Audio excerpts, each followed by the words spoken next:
Okay, welcome back to Mixed Bag Fishing. Today we have mullet. This one, I'm just gonna knock the fillets off. Obviously you can still do the butterfly, the same as the mackerel. But for this, I like just a simple fillet, almost as similar as the old classic King George whiting.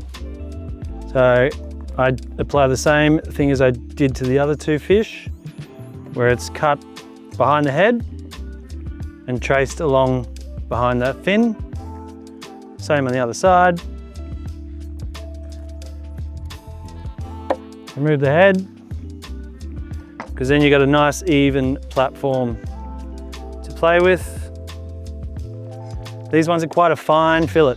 There's a lot of meat on a mullet, but it's quite a shallow profile. So you've got to be wary to get as much off the frame as possible.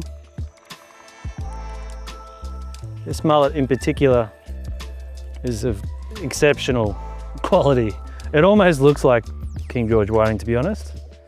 So again, I'm just cutting top fillet down, knife through to remove that bottom part of the fillet off, and then just cutting through all these rib bones.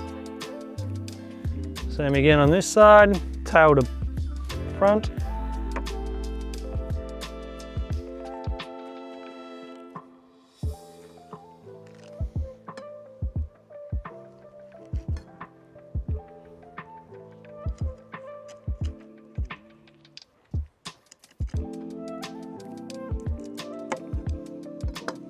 Again, second clean fillet. You got the bones. So with the bones, a good trick with these, if you're going to be using them for stock, is to make sure all this bloodline is removed. So get salt water in there, use a teaspoon to scrape that blood out, and then that's really quite delicious as a stock. So then to clean up these fillets for use or for grilling, which is how we're going to do that later.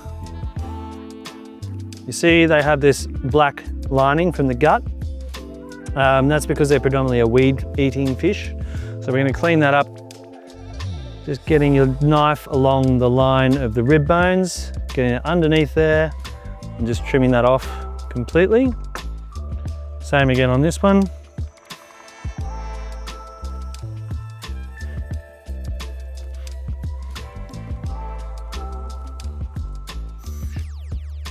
Yeah, and just making sure, again, any of those little bones that you might have missed come out in that process. We then go along pin bone. They're quite easy to remove with just a set of tweezers. And just make sure, I like to trim up any little extra bits off the bottom because often you'll miss a few scales. And just take that last little minute of care just to make sure that it's nice and ready for grilling. So that's two stunning fillets of mullet. It sort of looks a lot like a whiting. It's got beautiful transparent flesh. And we'll show you how to cook that in the next steps.